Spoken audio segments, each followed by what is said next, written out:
Welcome back to Word Balloon, the comic book conversation show. John Suntress here, really excited about today's show. I'm really happy to have JK Woodward on the show to talk about his Free Comic Book Day issue coming out Saturday from IDW. It is a Next Generation issue. It's a Mirror Universe issue as well, or I should say, well, the issue is, and also the upcoming 5-issue miniseries, but it is Picard's story of his Mirror Universe exploits. It is its own canon. It isn't following any of the paperbacks or, whatever apocrypha, as they like to say, the non-canon stuff that has come before. So it's its own thing. And that opens up a lot of questions. And JK gives us some answers. Also, don't forget, he is the co-host of Go Trek Yourself, the very funny podcast that he and Daryl Taylor do together on Daryl Taylor's network of podcasts. He's got about 78 podcasts these days. And we talk about that, but it just gives us an excuse to talk about what we our anticipation for the Star Trek Discovery show, other weird little things. I even throw out a little story idea that's been percolating in my fan fiction mind regarding Star Trek.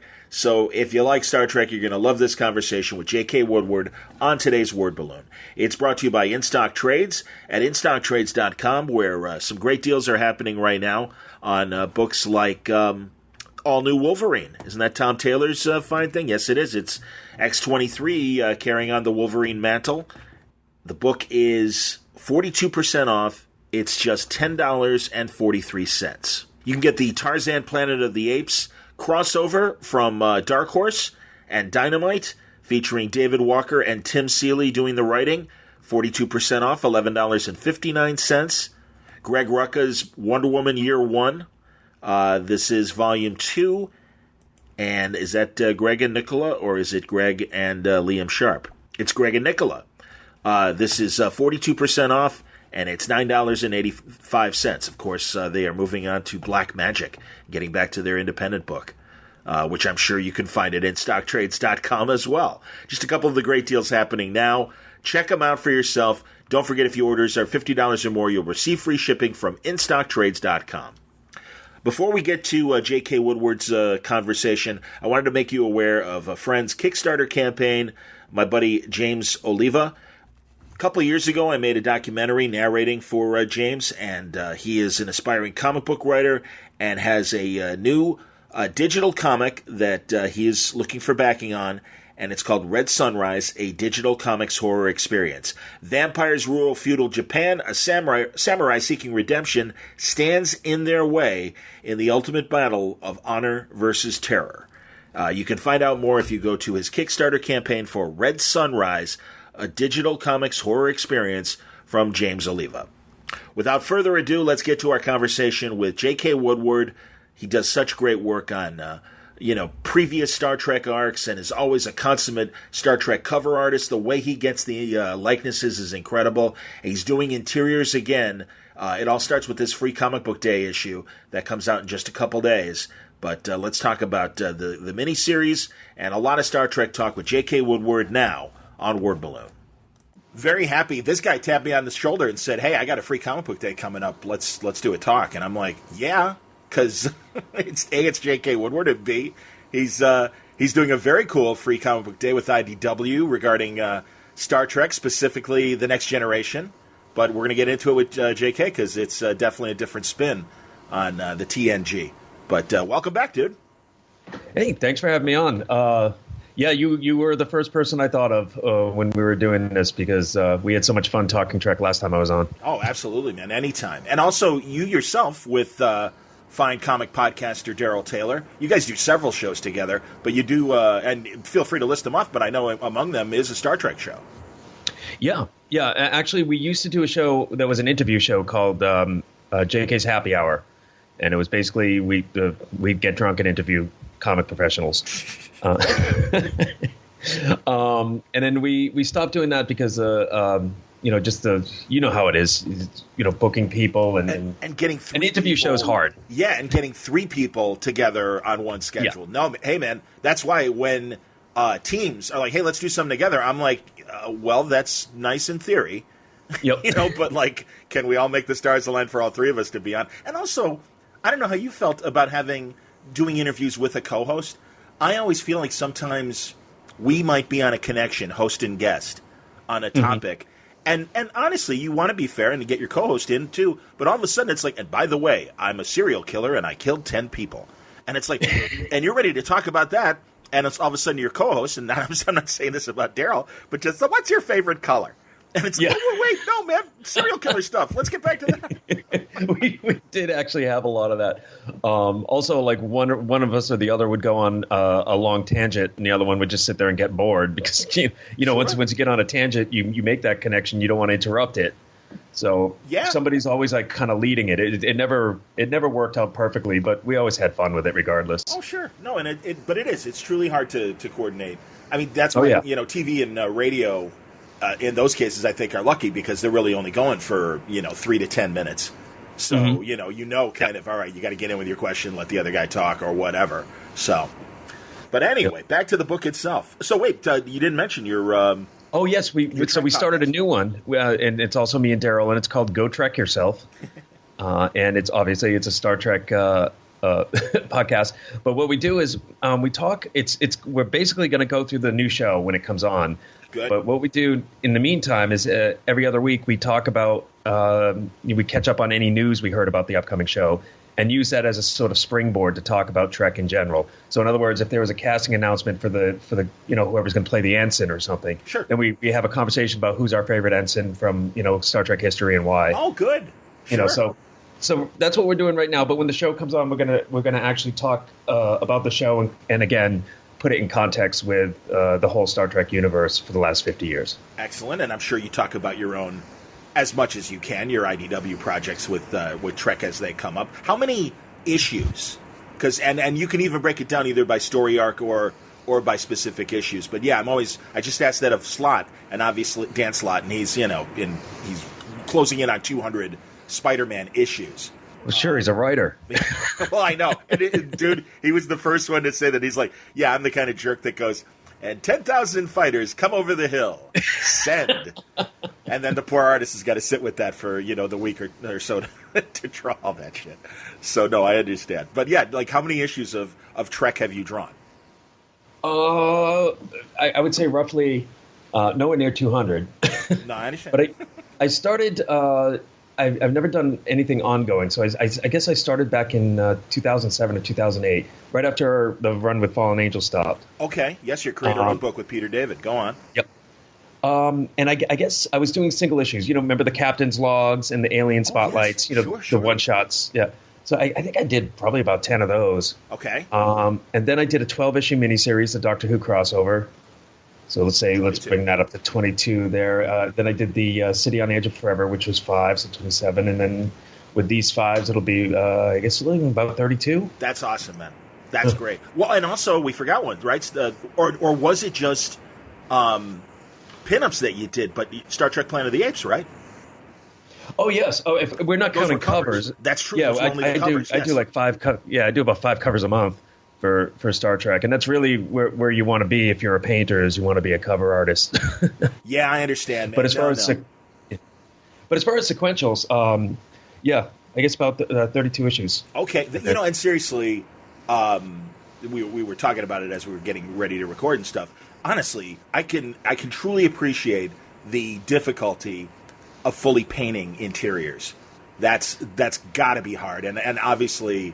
Every artist has a really, it's tough to make that 30-day, deadline every time. But yeah, to be back on monthlies and stuff, I can appreciate the level of work involved, or at least as much as I can as a layman.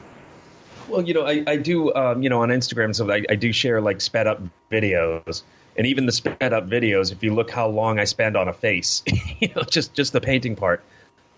It really adds up. I think the average page is about 30 hours, and there's no getting past that. There's no trimming that. It just so like if you have to do a monthly schedule, you just got to cut into your sleep time, and you have no social life until the book is done.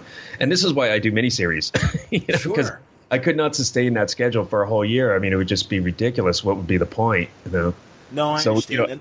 Go ahead. I'm sorry. You can take anything for about 5 or 6 months, as long as like you get some time off coming. You get that light at the end of the tunnel. Exactly. No, I totally understand, man. And truly, and you know this because we've said this before, and also the fans know it too. You really nail these faces. I mean, it's great. It's as close as we're going to get to see these crazy crossovers that will never happen, like Doctor Who and Star Trek together, and to see all these actors, frozen in time appropriately as well. I'm sure you saw it too. The GoFundMe or whatever Kickstarter or crowdfunder campaign for the DS9 documentary.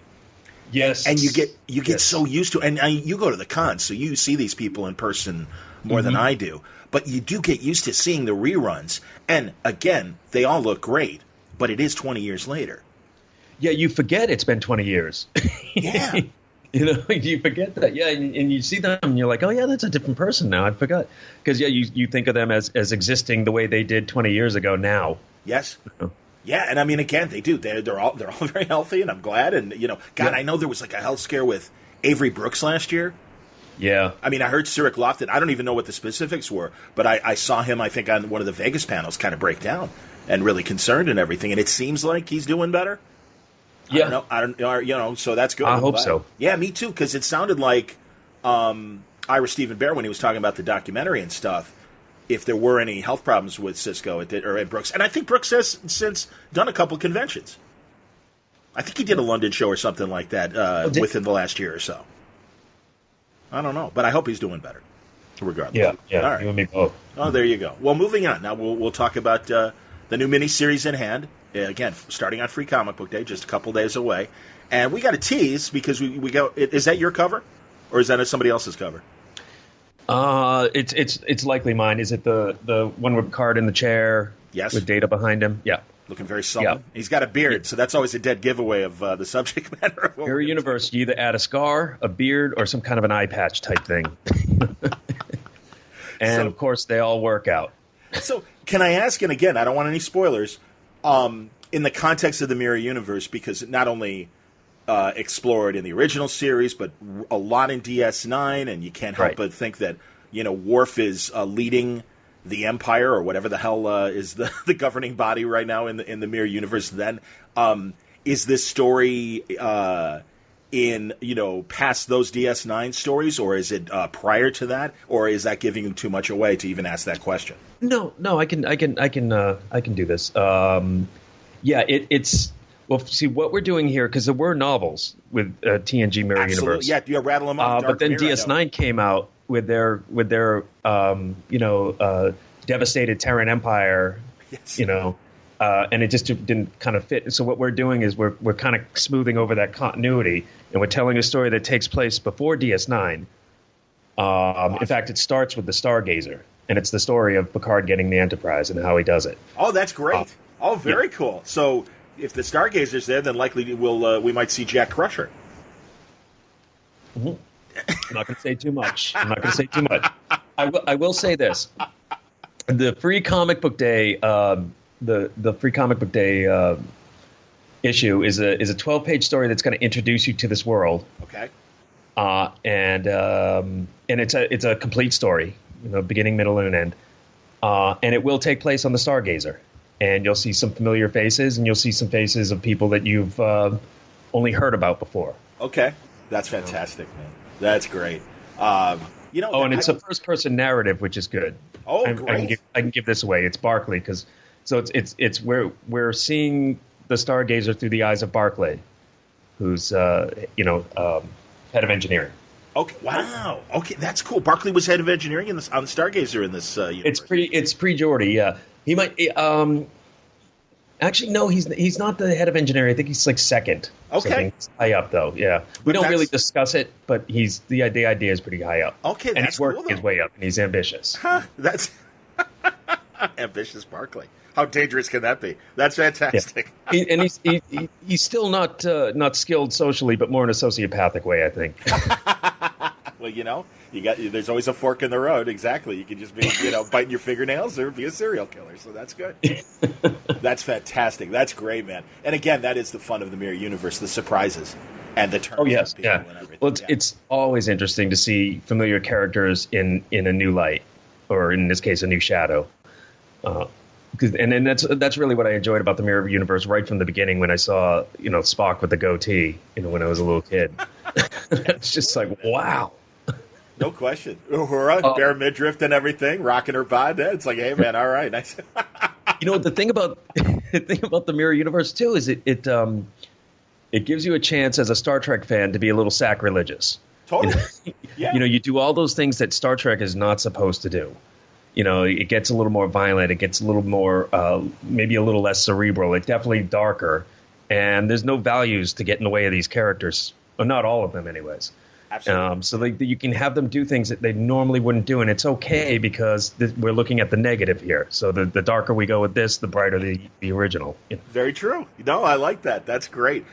Honestly, every iteration of the Mirror Universe on all the TV shows and really most of the novels and comics I've read, everyone pretty much nails it. I loved in Shatner's novels the whole idea of Tiberius.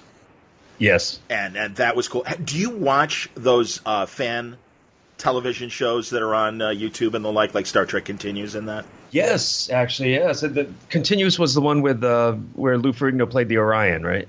Yes, I forgot about that. Yeah, And God, from Buck Rogers, and now I'm blanking. Aaron Gray played an admiral in one. And they did a sequel to the Apollo episode. Yes. Well, now I get confused because there's two different ones. There's Star Trek Phase 4 or like the 4th season or New Voyages, and then there's Star Trek Continues. And there's several others obviously too. I always mix them up. But no problem. But you're right. And I mean, first of all, the way they're able to, whether it's lens filters or whatever, God, they get it to look so close to the original series as far as interiors, and their special effects are really good. And I mean, to me, honestly, and for people who maybe I know I've raved about this before with guys like Rob Meyer Burnett, who worked on Star Trek Axanar and of course made Free Enterprise. It's almost like watching a good college drama production. And I mean that in the best way, in terms of it's not perfect, and these aren't regular actors that have made their bones and kind of reached this point in their career, as will the Star Trek Discovery cast when we see them. But they're really good. I appreciate the effort, and the acting is good. Yeah, and it's actually on a lot of them, it's good enough that you start to buy it halfway through the episode. You just forget that you're not watching, regular Star Trek. I mean, it works. Totally. No, you get invested. You do. You get invested in the stories, and they write really good stories. No, the Apollo story was very properly Trek feeling, and it was. And they got the same actor back, right? Isn't that great? Yes. Yeah, that was awesome. Like literally 50 years later. Isn't that amazing? Yeah. I love when they do that. But they did Star Trek Continues one. Vic, and I forget Vic's last name, but he is the producer, and he plays Kirk, and he's incredible. Kirk. They did a sequel to the original Mirror, and kind of what happens after the transporter, switches back the cruise, and an evil Kirk comes back and has to deal with a Spock that is now thinking about revolution, and it's terrific. It's fantastic. Great. Yeah. So man, no, good. I'm glad you've seen it as well. And also, I don't know, and I'm assuming because obviously Paramount has put out these new fan film rules. It seems like Star Trek Continues is still doing their own thing and doing hour-length episodes and stuff. And it's they've released 2 since these new rules have been kind of announced. So I don't know what kind of agreement they reached with Paramount, but I'm glad they're still doing it. Yeah, absolutely. I have a theory about those rules, and I think and I don't. This isn't any inside information. I don't know this for a fact because I never talked to John at CBS about this or anything. Okay. But my theory about that rule was it was about one person in particular, and they wanted to just put out these rules to protect themselves. And I never got the feeling they were going to strictly enforce all of them. They just wanted to have them there to use if they needed to. I guess, and I understand. Yeah, it looks like it was just it seemed more like it was the lawyers saying you guys better do this than anything else. But I'm hoping, and obviously Star Trek Continues is still out there, so it looks like it's not going to affect it as much as people might have originally thought. Well, and I've heard I've heard cool producers talking about new things they're doing, and they are kind of adhering to the new rules. So I don't know. I mean, it will be interesting to see if anyone else tries to buck that new rule and everything. And mostly it comes down to you can only do a maximum of maybe a half hour or whatever, whether it's in two parts or one whole thing, one whole story. But I don't know. I like you. I honestly, I love them. I think it's very obvious, which are the fakes and which are the fan films and which I shouldn't call them fakes and which are the real Paramount productions. But I understand. Sure. And you're right. It is probably mostly legal stuff. And John, the guy, and I forget his last name, who is at CBS and kind of the keeper of Star Trek and certainly the spokesman from the legal side. Seems like Van Sitters. You're talking about Van Sitters. John Van Sitters. Thank you, John Van Sitters. Yeah, seems like a reasonable guy. I heard him on the Engage official podcast. They should get you on there, man. Have you been on that yet? I was at the convention for just a little 20-minute thing, but I haven't been on like a Skype interview or anything yet. Okay. But yeah, that's probably something I should do, huh? Yeah, man. Oh, hell yeah. Well, first of all, hey, Jordan, and I don't know his last name. I know he's a big movie critic, and I mean that in the best way. Hey, he does a fine job on the show. I do get, like, when I see the new episodes, and we're talking to a psychiatrist about not really Star Trek, but just kind of sci-fi stuff. It's like, okay, man, come on. You got over 700 episodes, and, like, I know at least 50 to 100 other podcasts out there that manage to have Star Trek talk every week or every 2 weeks, however they want to release the episodes. It's like, come on, man. And you clearly have access to cast and writers and things, in a way that maybe other pods don't. It's like, all right, let's. He definitely does, it seems. So, hey, what are you talking about, man? I saw he went on the Star Trek cruise, which would be hilarious. Can you? I think that'd be fantastic, man. Did you see the poster I did for that? No. Oh, I did. I guess everybody that went on the cruise got the poster. So it's an autograph poster. So it's like everybody who's there as a guest, their characters on a sort of a poster, almost a movie poster looking thing, and there's the exact cruise ship they were on with nacelles on it. And I'll send you the JPEG. Yeah, please do. No, we'll use it for the episode. That's great, man. Hilarious. I had a lot of fun with it, and it wasn't comic work. It was directly it was CBS work. So it was something I could spend a lot of time on because I got more money for it. So I could just. So I did some. Yeah, I had a great time with it, and they actually invited me to go on the next cruise next year. So if I can take the time, I'll definitely do it. Oh, JK, I certainly hope so, man. That would be great. Absolutely. Dude, you're like the James Bama of Star Trek right now. James Bama, for people who don't know, and actually his name came up, I'm pretty sure it came up with Alex Ross, who I just had last month.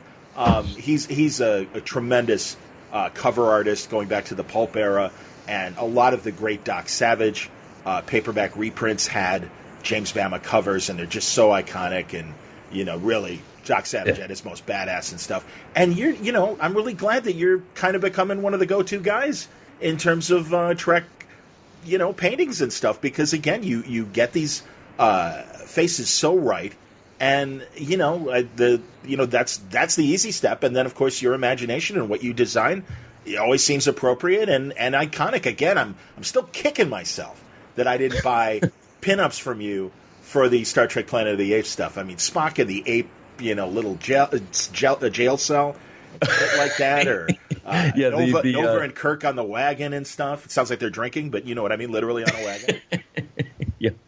Yeah. The one you were describing was the cage throne, and it was a Mego toy. Oh yes. You put the action figure and you put him in the throne, the cage drops down on him because there's no way to get out of that. You can't just kind of slide under it. Right. No, you're really kind of paralyzed in the chair and everything. That's hilarious. I totally forgot that was a Mego toy. Oh, my God. Yeah. But Art Baltazar has to have that. I'm sure he's got that in his collection. That's fantastic, man. God, Planet of the Apes Megos. See, I mean, that's literally, it's like, oh, that's great. We get chocolate and pizza. That's fantastic. Yeah. That's like two great things, man, that I don't normally put together. And I'm not saying I put chocolate on my pizza, but it's like, oh, my God. You can't lose. That's Planet of the Apes and Star Trek. It's fantastic. Oh, yeah. Those were fun covers. And, believe me, I asked for that the second I heard about it. So this is... I mean, go ahead. Yeah, I couldn't do the sequentials, but I was like, you got to give me covers. You got to give me covers for this because the first idea I had was a gorilla with a batleth. Had nothing to do with the story, but they said go ahead and do it for a cover. What the hell? That's great, man. That's excellent. Oh yeah, man, really, that would be very cool in all Klingon Planet of the Apes War. Oh yeah. Oh my God. God, where's Core? It would be glorious. That's excellent, man. I want to be surprised.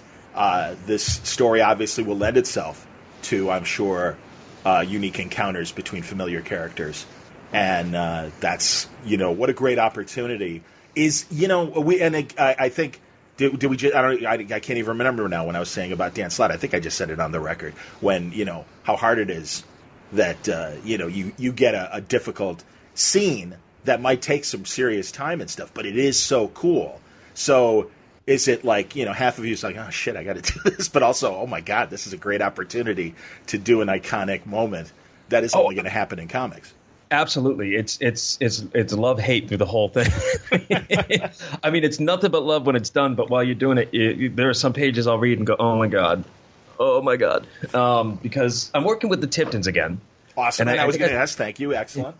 Yeah, the Tipton brothers, and we seem to always work together on all the big miniseries I've done. I've worked with them, and they will give you your money's worth because they like to cram it all in as much as they can. So there's like a high panel counts that no splash pages. Almost on the free comic book day there will be. There are some big panels, but there's no like easy pages. Okay, interesting. It's a really condensed storytelling, and like I whenever I read their stories, I love it as a fan, I love it because you're really getting your money's worth. Totally. As an artist, you got to work. Yeah, I understand. Yeah, you got to work.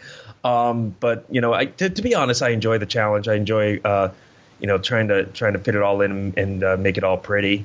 And when it's done, of course, that's the harder you work, the better it feels when you get to the more pride you can take in it, I guess.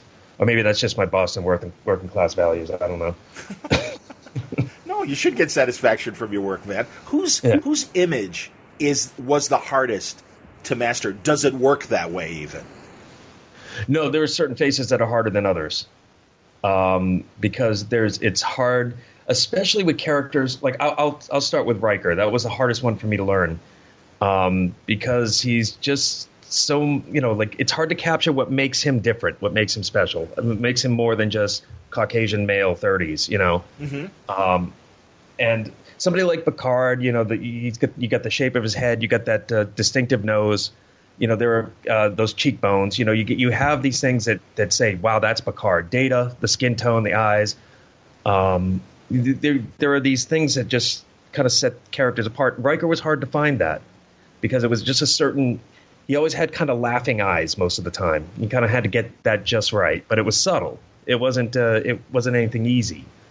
I understand. Yeah, you're right. I think he acts a lot with his eyes. You see that in that episode where he's in the insane asylum, and you see the panic in his face, and a few times too, like in the Tom Riker episode when Tom is still very much in love with Deanna Troi, and is like, "Hey, I never said goodbye."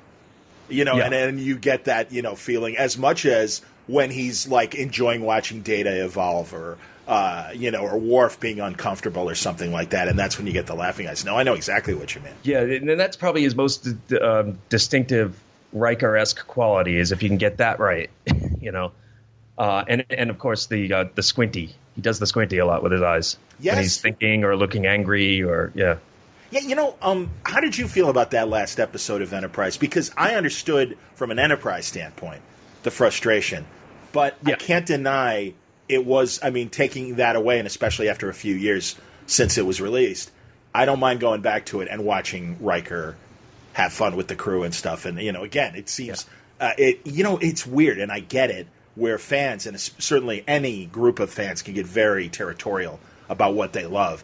And I'm sure they saw it as this great insult to the Enterprise cast to just be reduced to this hologram that Riker is, kind of playing with while he's figuring out what he's going to do about the Pegasus and all that stuff.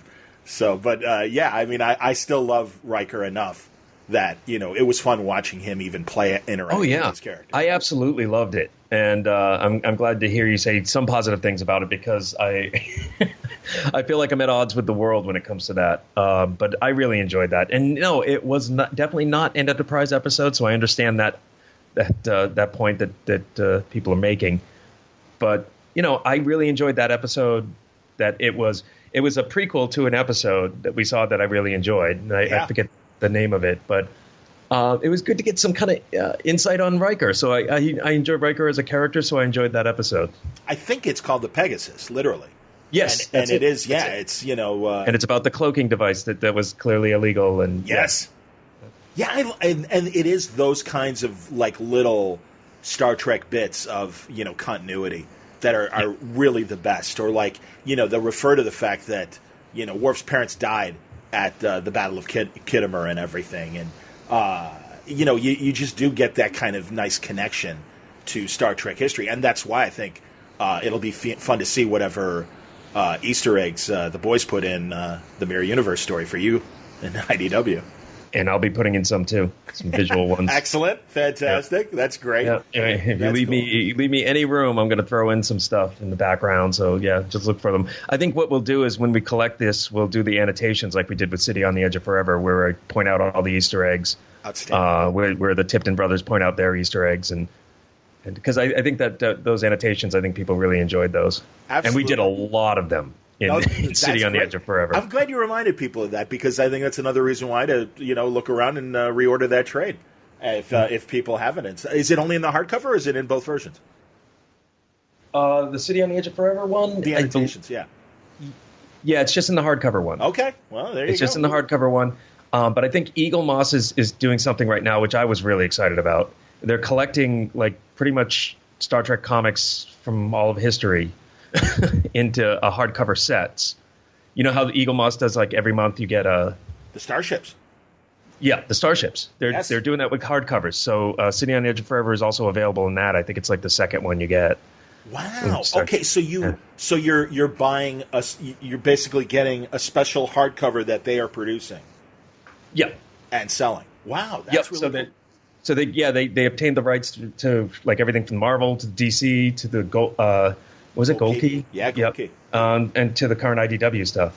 Wow. And I think they do it by themes, and they add a lot of extras, and I'm actually gonna get it. I'm not even gonna try to get it for free. I'm just gonna order it like a normal person, and because I think and the great thing is when you put all your books together on the shelf, the spines do a picture. Oh, that's fantastic. That's smart. Yeah, which I'm a sucker for that. So it's almost like having Star Trek comics set of encyclopedias or something. You see, now that I understand, and again, we're old enough that we can appreciate what the World Book Encyclopedia looked like on a bookshelf and stuff. Always very right impressive. Now, there's a millennial out there saying he mispronounced Wikipedia. Exactly. What? Well, you know Jason Wood from 11 O'Clock Comics and everything. Oh, sure. Yep. He calls it shelf porn when there's like a ridiculously over-tricked up hardcover edition of something, and he's right. And I mean, it is. You love the way it looks. You're very proud to display it. And Eagle Moss, I haven't subscribed, but I totally took advantage last fall at New York Comic Con, the ability to buy separate starships and everything. And I have the Delta Flyer, the Defiant. Nice. And, nice. And I can't remember the name of it, and it's too far to reach, and it's not worth the reach, but it's from the Andy Dick episode, the starship that he is on, where they send the Doctor through the radio array. Yep. I can't remember, but I always loved the design of that ship, and that's literally, I was, rather than getting the iconic, obvious stuff, I'm like, I really like certain designs. I always loved the Delta Flyer design. That was one of the coolest things about cool. Voyager. Yeah. And same with the Defiant. The Defiant, they really... And I love the whole backstory, and I hope they cover that in the documentary. But I love when Ira Bear's like, hey, we need a ship. And it's like, what? And that reminds me, I wanted to ask you, and that's how they got the Defiant, was him kind of going to Rick Berman and saying, look, we need this, and this is why. Or... for God's sake, it's been 3 seasons. Can you let Avery shave his head again and make him look like a badass? Does he have to look ridiculous like this? He hates it. And it's like, yeah, all right. Let him grow the beard. I remember getting really excited when that season came, and that's when they brought Worf in too. Yes. Right. I was wow. Okay, the show's taken off now. Yeah, and honestly, it's easier to watch those first couple seasons now. It reminds me of Babylon 5 in terms of, and not surprising, they were both coming out at the same time, but there was so much you needed to set up to understand how Bajor worked, how their religion worked, the relationship with the Federation, the kind of uneasy truce with the Cardassians. So there was a lot to play out in those first couple seasons. But yeah, sure. once they got Worf, and things kicked in with the Klingons, it was really, really interesting. And Worf finally got written well in DS9. I didn't like him being the alien of the week punching bag on TNG, and that was often the case. Worf stolen. It was like worst security ever. But when we get him to Deep Space Nine, he's Klingon again. You know, totally. No, I could see that. Now I would slightly disagree because I do think there were some really strong Worf episodes in Next Generation. I love. Don't get me wrong. Yeah, I love Worf, but they did knock him around a little too much, I thought. Oh, yeah. No, and it's certainly earlier on. Well, I wanted to ask, have you read those 50-year mission oral histories? No, I've not. They came out last summer, and they came out around the time of Star Trek Beyond, and it really did cover all of, right? Isn't it Beyond? Yes, I'm looking at it now. The last J.J. Abrams movie. It's an oral history, and the first volume pretty much focuses on the original series and their movies, and the second book is all of the spin-offs. And is it on Audible yet? Yes, it is. Yes, it is. Oh, see, that's where I do most of my reading is while I'm working. I can appreciate that. Well, it's going to distract you because really some of the stories are very, very interesting behind the scenes, and how and going back to what we were talking about in terms of placing Easter eggs and stuff, man, the handcuffs were on hard from Next Generation for a very long time until really Unification, the episode where Nimoy shows up, the two-parter, where it's like, they started really relaxing things when they did the Sarek episode. But yeah, there was really like, no, this is in the future. We do not, we very obliquely refer to the old Enterprise and Kirk. Be very careful with that. We don't want stories that tie things together. Everything that a fan would love in terms of honoring the connections and the lineage and all of that, they were very much like, no, this needs to be its own thing. And I can appreciate that from an originality standpoint and keeping ideas fresh, because certainly comic books can suffer from too much self-reference and things, and I can appreciate that. But, Yeah. And I also wonder if that hadn't been the case, as much as we may not like that, maybe Next Generation wouldn't have taken off as its own thing. It would have been too closely tied, Maybe it's better it happened later, so we could just get to know these characters. Although in the first season, they referenced the Enterprise right away, though. There was that episode, the Naked I forget which one's which. The Naked Time is the original, and Naked Now was pretty much a TNG remake. That's true. No, you're right about that. I don't know, man. Again, when you hear the audiobooks and stuff, you'll hear what I'm talking about. But yeah, they're great. I loved Chaos on the Bridge, so I think this will be. Yes, and all right, I was going to ask, and I didn't know if we talked about that last time or not. But yes, I agree with you. Chaos on the Bridge is an excellent documentary. Oh yeah. I can't wait for the DS9 one. Oh my god. Yeah, and I totally feel the same way, and that's why the 50-year mission is the book that I'm talking about, and it is a regular book, and it is also an audio book. And someone was telling me, another big comic book Trek fan, that they heard the Audible version of it and stuff and really liked it. But I put them both on my Kindle, and couldn't put them down. They were just excellent. So there's so many interesting stories behind the scenes, and I'm going to check that out. Cool. Definitely. So I mean, obviously, I'm sure you're like me. It's funny. I forget. It was probably either during Voyager or Enterprise when someone asked me, I heard it's not as good as the others. You're still watching it? I'm like, I would watch Star Trek Klingon Latrine if it was television. That's how. I mean, I remember if it was Voyager or Enterprise that was up against The West Wing, which is such a great show, and I'm a huge West Wing fan. Became one, but didn't watch it when it was originally on. And my friend's like, "Oh my God, you'd love this show! It's so great, and the political back and forth and all." I'm like, "Yeah, but it's up against Star Trek, man. I can't miss Star Trek." Yeah, I you know, fell in love with the reruns. Well, I have vague memories in 1969 being 4 years old and my parents watching the original series because I do remember seeing it at that young of an age. But it was really the first, probably syndication reruns of the original series that hooked me in. And that's why, I mean, I love Star Wars, but I got to say, if it's between Star Wars and Star Trek and I can only watch one, I'd always pick Star Trek. Yeah, I think I'd fall into that too. Yeah. Star Trek to me is just, the thing is, I enjoy Star Wars as movies. Sure. I don't really get into the peripheral material quite as much, the novels and even the comics or anything. But I do with Star Trek. So Star Trek, obviously, I prefer Star Trek if that's the case. And it as a result, it becomes a bigger world to me because I read all the peripheral. But I've been told that from Star Wars fans that it's just as big a world in the Star Wars universe. Oh, of course. Yeah. Oh, yeah. And truly, everyone who's held the license, Marvel's doing a great job. Dark Horse did an exceptional job. I've heard good things. Yeah. Oh, yeah. Oh, no, they're great, honestly. And they got their top writers, Jason Aaron, Kieran Gillen. I mean, they have really, really great writers working on this stuff, and now I'm blanking, and shame on me. Charles Soule is doing stuff. They're great. Yeah, Rucka did some things, and Mark Waid did some things. And great artists as well. But yeah. As a kid, too, I was reading those James Blish adaptations of the original series, the short stories. I don't know if you ever read any of those. James Blish is a great science fiction writer. It's so interesting. They picked great hard sci-fi, or not hard sci-fi, but, great sci-fi novelists and short story writers to do the adaptations of both the original series and even the animated series. Alan Dean Foster, great sci-fi writer, did all the animated adaptations. But yeah, he and James Blish, I was reading that stuff as it was coming out and just, mind blown. I don't know if you ever read any of that old stuff. Yeah. Did you read most recently? I'm trying to remember the trilogy. Dayton Ward did the last one. I can't remember. Oh, I don't know if the Legacy Key. What was it about? I think it was called the Legacy Key trilogy. It was actually almost a year ago. Okay. Yeah. No. I is that still pocketbooks, or I forget who publishes those? I don't know. I picked it up on my Audible, so okay.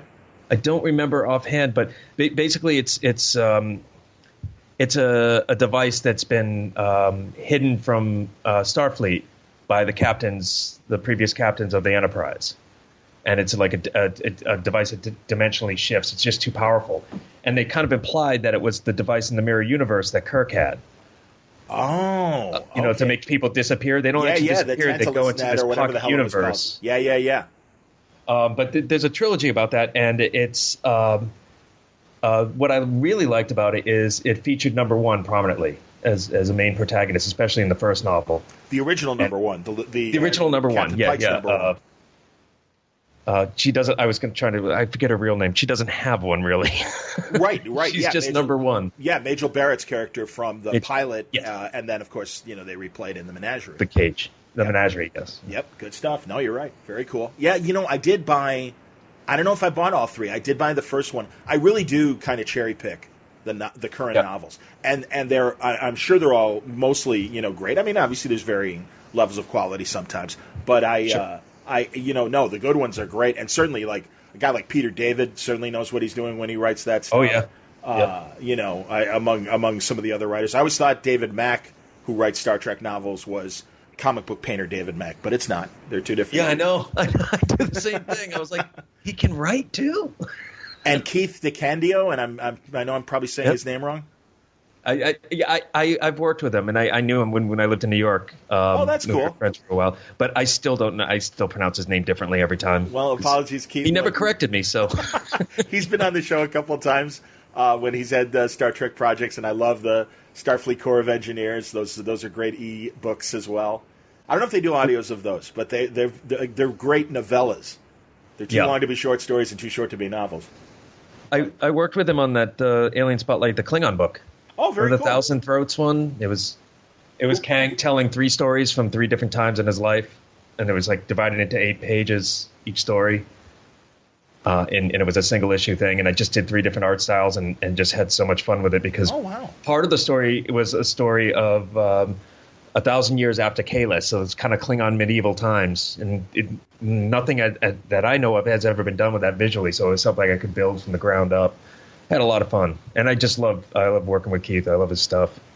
That's very cool. No, those original Klingon villains, Kang, Koloth, and Kor. And Kor, yeah. Yeah, they're fantastic. And Kor is my actors. absolute favorite character. Not even just favorite Kling. He's my favorite character. Kor is? Kor is, yeah. Oh, I can understand. God, they gave, that DS9 episode, his final I was going to say. What a great send-off. My God. And you forget how good of an actor John Colicos, or however you said his name, he's no longer with us. But, we're just going to butcher everybody's name in this episode.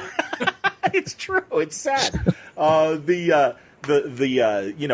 His run as Baltar in Galactica was really fun, and really to be to go from the original series to the couple episodes he did on DS9 as Kor, and to really show Kor mature, because even the little Easter.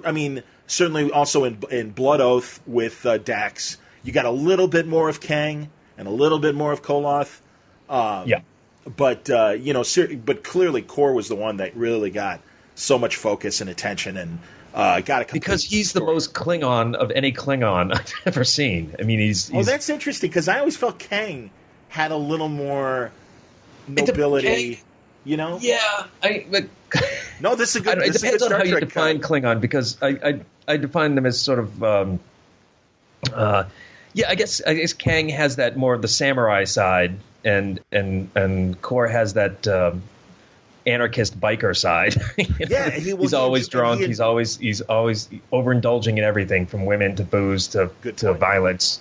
Yeah, no, you're right. And I even say too. That's funny. You went with biker. I would say more of like even a pirate as well. That he really enjoys. Or Viking. Marauders. Yeah, he enjoys the battle. He enjoys the fun of the conflict and everything. And also, I loved how he was a little not racist, but class kind of oriented with, he was an elitist. Yes, an elitist. That's the perfect word. Exactly. He was an elitist, which he wouldn't have known, because he's such a gregarious, friendly guy, But right, and then meanwhile, but Martok, while he's smiling at you, he's judging you as less than him. Absolutely, and that's right. Oh yeah, Martok. Oh, screw Martok. Who the hell cares? He's a washerwoman. I have to listen to this idiot, and it's like, wow, that's awesome. Very interesting, but yeah, I love, because even Kang in the original series with Day of the Dove, I think is what it was called. And that voice is chilling. I was so happy that they used him as Mr. Freeze in the animated Batman animated. Literally chilling, yes. Yeah, it's very chilling. No, honestly, the guy. He's made a number of movies. He was the lead in a great TV Western called Broken Arrow, where I believe he plays Cochise. He's such a stoically impressive actor that you can't help but look at him and listen to him. And that's why I'm glad that they gave him a little bit more in Blood Oath to do. But it was a shame that he wasn't able to do more. I know he was in that Voyager episode for 30 seconds with Sulu in that flashback. Yeah. But yeah, it's just... Yeah, I'm a big Kang fan. I think there's a lot going on under that brow, and and it's cool. And also, again, there's a lot more honor, and that's where you really got that first glimpse of, no, they're not just the bad guys and stuff. There really are levels of respect that these guys have for each other, and I really thought he was a thinking man's Klingon during the original series. And I kind of liked. It almost echoed the Kirk, Bones, and Spock trilogy when they brought them back together, because they weren't really together in the original series. So when they did that in DS9, I kind of enjoyed their interaction, because they shouldn't have gone together. They had that Bones, Spock, McCoy thing. Oh yeah, Bones, Spock, Kirk thing. You had the stoic dignity. You had the rule obsessed Koloth. Which was something I didn't get from the original series, but I did kind of like that they did that. They made him sort of the polar opposite of Kor, which kind of gave it that humor. He was almost Hank Hill. There are rules. True. No, that's a good point. Yeah, absolutely. No, I really like that comparison to the Enterprise Trinity. I think that's great, and it's funny because when Strange New Worlds was coming out every year, the book of fan short stories, which a lot of them were really, really great, and really blew my mind at how fun they were. I always entertained the idea of doing a story of the three of the Klingons around a campfire, all telling war stories with Kirk after they learn that Kirk is dead because of the Enterprise B incident, and that's where I would have put it, and had them like kind of around a fire and just kind of sharing war stories and stuff, and being like, fine, fuck him, glad he's dead initially, or at least it seems like that's what they're saying, and then they start passing stories around, and it's like, but I got to admit, this incident, I had respect for him, and they all go around, and finally at the end, then they kind of toast him and say, there's a place for him in Stovacor and all that. Oh, that would be great. I appreciate You have to do this.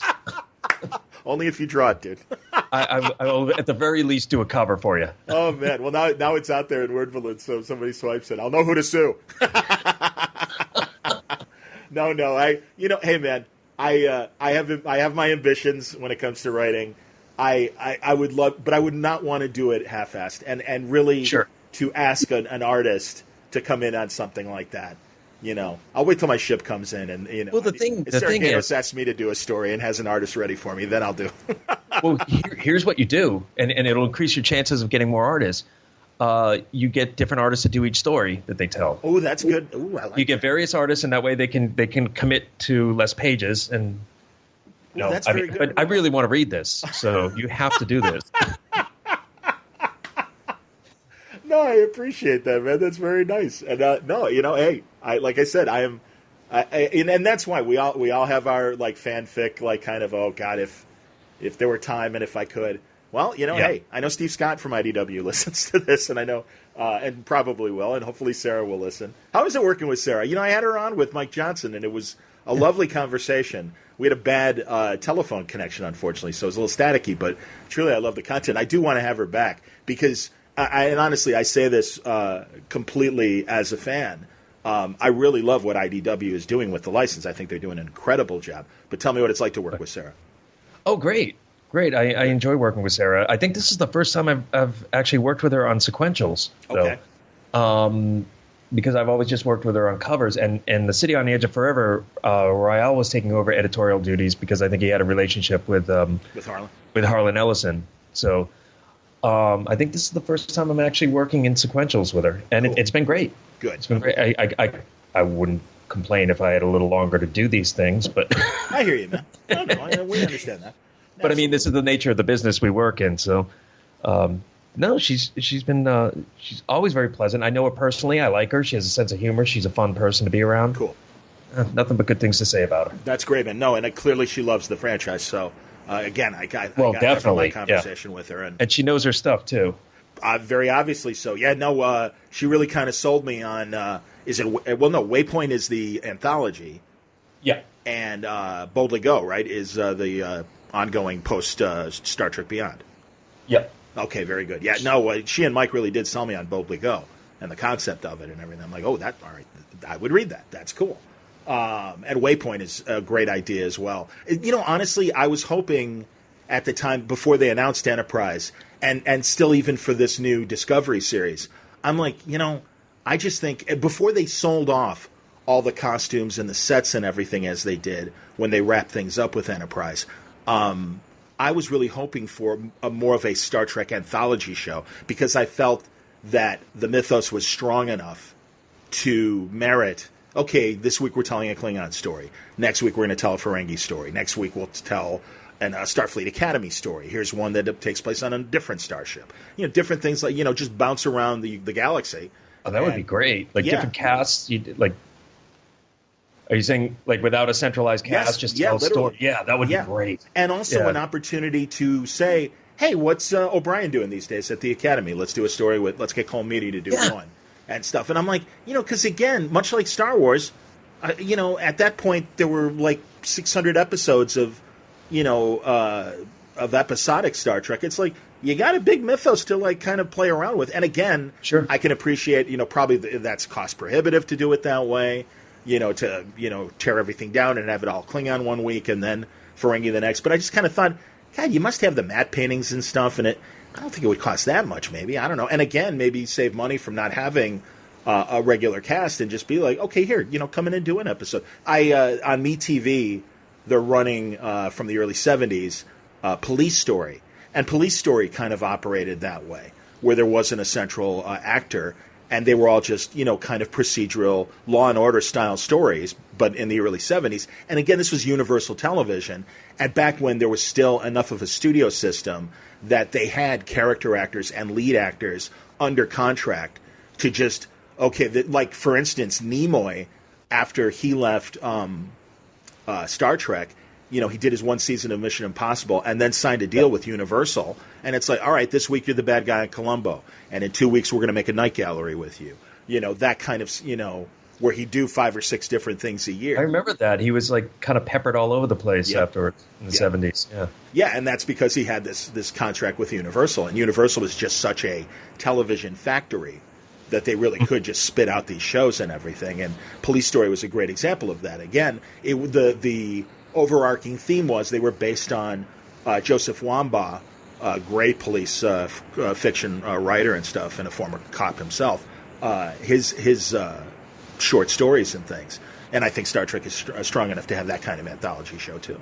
I think that would be great. And Gene Roddenberry originally wanted an anthology. That was his dream. I didn't realize that. Yeah, he said, well, he wanted people to think of the show as an anthology, even though there's a centralized cast. So, that idea would be, in that way, very Star Trek. That's cool. And again, I point to that book, The 50-Year Mission, and especially the volume that is about the original series. Really interesting learning about the writing for the original series episodes. And that Gene really, had his hands very deep in the first season. Didn't as much in the second and third season. I think Harlan might have mentioned that once or twice to me. I believe it. Well, and honestly, I wanted to ask you as you say that, because I kept meaning to ask you earlier when we were talking about your guys' adaptation of Harlan's original City on the Edge of Forever. What as a postscript and everything, did you ever hear back from him when it was all finally done directly? Harlan? Yeah. Oh yeah. Before, during, and after. I still talk to him today. Oh, that's great. Yeah, great guy. I mean, you would scary to meet him because of his reputation and what I've seen, and you just even to this day, I sometimes worry I'm going to say the wrong thing and then Harlan will blow up. But no, I really like the guy, and he had nothing but complimentary things to say about my work, which is always nice to hear because, and he's one of those people I like to hang out with because he gets it. Like, he knows it's all about the work and everything else is sort of trivial. And not many people I know. I have a lot of friends that don't see the world the way I do in that sense. In other words, they're healthy, emotionally healthy people that aren't obsessed with their work. I do understand. I understand. And yeah, well, hey, man, that's that brings character to a person, I think, and it's okay. That's and especially that you recognize it in yourself and everything. You're all right, man. I hear what you're saying, but it's all right. I'm at that age where you learn to be comfortable with yourself. Attaboy. You get in your 40s and all that insecurity just goes away because you just don't have time for it. You are 100% right, man. Exactly. It's like, I grew up in those eras where it's like, you may not want people to know that you're an adult and you still read comic books. And really, you're right. When you're at your 40s, it's like, fuck this. This is who I am. I ain't got time for this. Well, yeah, exactly. And it's like, you got a problem with it? Fine, let's talk. And it was so funny because in one of my radio jobs, there was a smug engineer who got really like, did you get your comic books today? And he was a big Frank Zappa fan. And I'm like, how about your little Frank Zappa fantasy or fixation? And he got very defensive. I'm like, that's my point, dude. See, you're defensive about that. I go, that's what you like, and that's cool. This is what I like. I go, there's room for both. I don't, sure. Adults understand. It's all the same. I mean, it's all the same. And in fact, it's better to have an intellectual curiosity about something and a little bit of an obsession in your life about something than to not have anything. Even if it's like baseball or football. Even if it's sports, but it's all the same thing. That passion you see from and I'm a baseball fan, so I know this. That passion you see from watching a game is the same thing as Wednesday afternoon at the comic book store. You bet, man. or collecting vinyl or Frank Zappa or what have you. It's all the same passion, and it's what separates us from the animals, and you embrace that. Absolutely, man. No, it's an appreciation for something that interests you, and I think that only makes your life more easier to deal with and everything as well. That'll keep you from going postal, man. Yeah, and you take that away, and life is it's really nothing but survival. Yes. So without having something like that in your life, then there's really no point. It's because it's hard work to survive. Honestly, I'm still buzzing from one of my, and I have conflicted love for it now, but boxing has always been considered a dangerous sport, and I worry about the findings that people have in football with this CTE condition, the finding of the brain. I worry and hope that some fighters, when they pass, will be allowed, their families will allow the deceased to have an autopsy and see what kind of condition, and is it the same problem that we're seeing in football? Because, obviously a helmet collision is a lot worse, believe it or not, than a knockout blow to the head. And I have to admit that I really did enjoy this Saturday's heavyweight fight that happened with Anthony Joshua and Vladimir Klitschko. Get my Klitschkos mixed. Mm-hmm. But it was honestly, it was the best. It was the best heavyweight fight in at least 20 years, no lie. And also, really, there were moments that reminded me of like when Marvin Hagler and Tommy Hearns back in the 80s had this incredible middleweight fight. That it was just a war, and it was very dramatic and a great seesaw fight. And it's everything I like about boxing. And it was like, God, it's like an addiction where, oh my God, this is the rush that you used to get. And everything, and sometimes you wait a long time before that rush comes back, and it truly felt that way with this fight and everything. It's like, oh my God, you forget how good boxing and dramatic boxing can be. Yeah, see, that's a beautiful thing to have stuff like that in your life. Yeah, you get it from boxing, you get it from comics, or you get it from Frank Zappa. It's all and Star Trek. Yeah, and Star Trek. Oh God, no, Star Trek. So, as you said on Go Trek Yourself, you guys have been talking about Star Trek Discovery coming up and everything. What, I was a little concerned when I heard Fuller was leaving the day-to-day stuff, and I'm happy for him because I think that's only going to make American Gods that great of a show. That just debuted on Saturday. I can't wait. Yeah, I still haven't watched it yet, but Me neither. I can't wait. I cannot wait. But yeah, I'm optimistic about Star Trek Discovery, but it's always we'll see what we get. I expect good things, and there are some things I signed an NDA, so I understood. So I got some information that I can't talk about, but I will just say that you're right to be optimistic. It looks like it's going to be great. Cool. And as far as Fuller pulling out, he's still supportive of the show, and he still set everything up for the first season before he left. Okay. So it's sort of still his vision being carried out by other people. So, I don't know that's going to, at least first season anyway, is going to alter it that much. Okay. All right. So there'll be some of that magic in there, I think. They haven't said it. I'm thinking you might be paying more close attention than I am. They haven't set an air date yet for that first episode. No. Okay. That's what I thought. Yeah, no. I know the fall. They're still kind of going, around it. We'll let you know. Well, and that's fine. That's okay. Frustrating people, and rightly so. But I'd rather they do that and get it right than to throw something out there. But, the longer you make people wait at the same time, the more they're going to expect. Agreed. So that could, Agreed. Yeah. Well, we'll see. I imagine we'll touch base at some point for either the wrap up of this or sure. Or we'll take the temperature of Star Trek Discovery as it's coming out or something. But you know what? Maybe you can come on Go Trek Yourself when the first episode comes out and talk to us about it. It would be my pleasure. I like you both, Daryl, and you do a great job, and it would be a lot of fun. Really, even Daryl? I even like Daryl. Daryl and I have great conversations, mostly off the air. But we've always and even the times that we've disagreed and stuff, we've always at least had a good fair conversation about it. So I have a lot of respect for Daryl Taylor. What's that? I said disagreeing's more fun than agreeing. Anyways, as long as you get the right kind of people to disagree with. That's the beauty of podcasting. No, it's boring if everyone just agrees and stuff. So and as much as we've agreed in spirit, we've had our little differences in this conversation. That's good. So, sure. All good, man. No, keep up the great work. Really excited. What's the arc called? Is it Shattered? That's not Shattered Mirror. That's one of the... No, it's Mirror Broken. Mirror Broken. Excellent. Mirror Broken. Star Trek: The Next Generation Mirror Broken. And if you check it out on Free Comic Book Day, you get 12 free pages, get your appetite whetted. And then 2 weeks later, issue 1 comes out, and we're going to do 5 issues of it. Outstanding, man. Oh, can I mention one more thing? Of course. For those in the Los Angeles area, I'll actually be doing a signing on Free Comic Book Day in North Hollywood on Lancashire Boulevard, a store called Blast Off Comics. Also there will be Dave and Scott Tipton, the Tipton brothers who are writing it. Fantastic. Because Scott actually owns this store. Huh. It's Scott Tipton's his own place. And I think there could be some other guests there, including Mark Waid. So if you're in the Los Angeles area, come on by and say hi to us. That's awesome, man. No, that's a great way to spend Free Comic Book Day. Wonderful. The name of the store again? Blast Off Comics. Blast it's Off on Comics. Lancashire in North Hollywood. Say the corners again?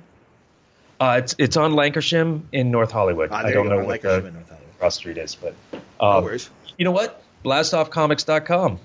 There you go. Excellent. You get all the information you need there. Well done, sir. Very cool. And looking forward to the interiors and covers for this and beyond for the Star Trek license that IDW has from the great JK Woodward, who joined us today. Thanks, man. A pleasure as always, and looking forward to seeing you. Will I see you in San Diego? Yes, you will. Okay. I suddenly had a reverse of fortunes. I didn't think I was going to be able to go to San Diego, and a sponsor's like, well, we want you there. Can we pay for you to be there? I'm like, yes, you can. Nice. That would be great. I know. I love when that happens. Nice. So, so I will. I'll look for you in San Diego. Oh, terrific. Great conversation with JK Woodward. Really looking forward to Saturday's Free Comic Book Day and the subsequent miniseries to follow from IDW with the Next Generation Adventures in the Mirror Universe. Before we wrap up on Word Balloon, a couple show notes.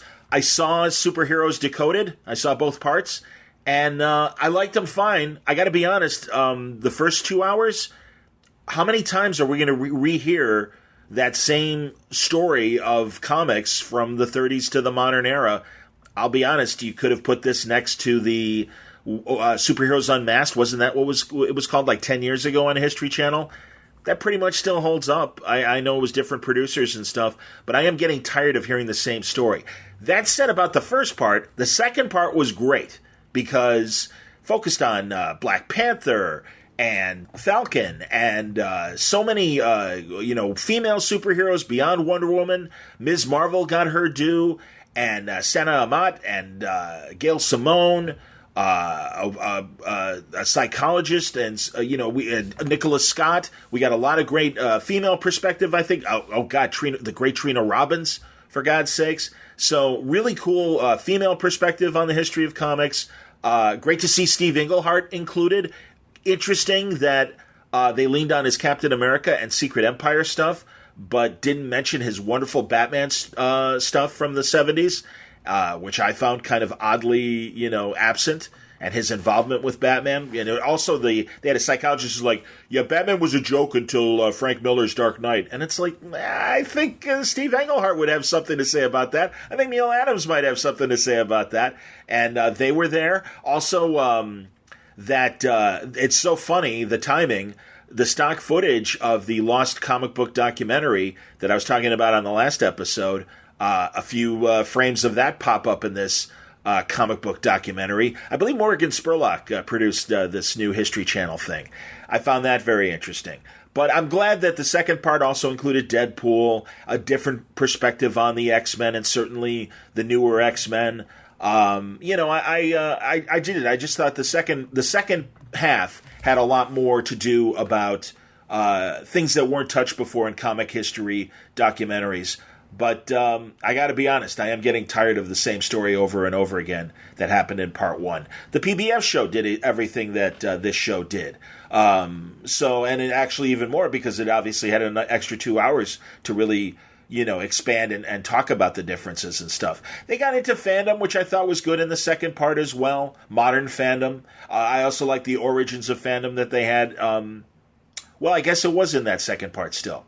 I think it was in 64 they talked about that. Very cool seeing George R. R. Martin talking about comics, some of the other celebrities that they had. It's good. I mean, don't get me wrong. I forgive me if I sound, like a little spoiled or whatever. But I think after, now we're looking at almost 20 years of these kinds of documentaries, I kind of want to see something new.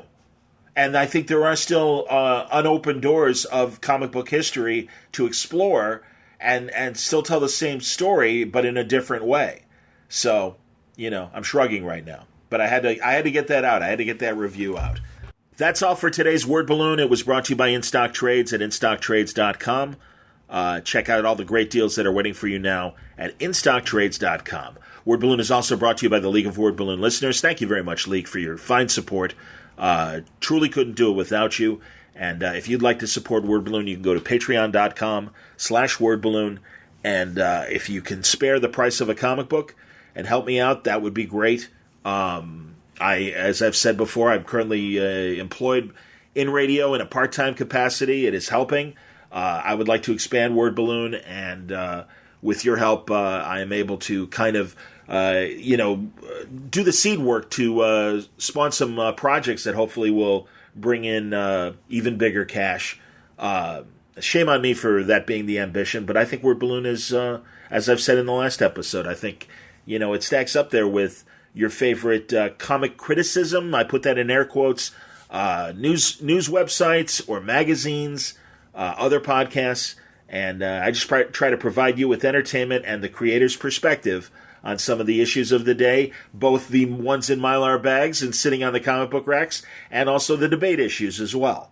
But anyway, thanks a lot for supporting Word Balloon, League of Word Balloon listeners. If you'd like to join the League, go to patreon.com/wordballoon. That's where my direct Patreon page is. Or you can go to wordballoon.com and click on the Patreon ad right there on the front page. Thanks again, League of Word Balloon listeners. Questions or comments about the show, reach me via email, john@wordballoon.com. Follow me on Twitter, @JohnWordBalloon. Facebook, John Suntress under my name, and also the Word Balloon Network. I also try to Tumblr and Instagram when I think of it, and every now and then I'll put my thoughts on Tumblr, and certainly I'll post my episodes there, and Instagram as well. So follow me on those platforms as well, under Word Balloon, and thank you for your support and your attention. Looking forward to the next episode. It's a new Bendis tapes, and it's going to be a fun one, and we go deep like we did with Dan Slott, but even deeper because, big subjects as well. So happy to have Bendis back and share that with you on the next Word Balloon. Until next time, Word Balloon is a copyright feature of Shaky Productions, copyright 2017.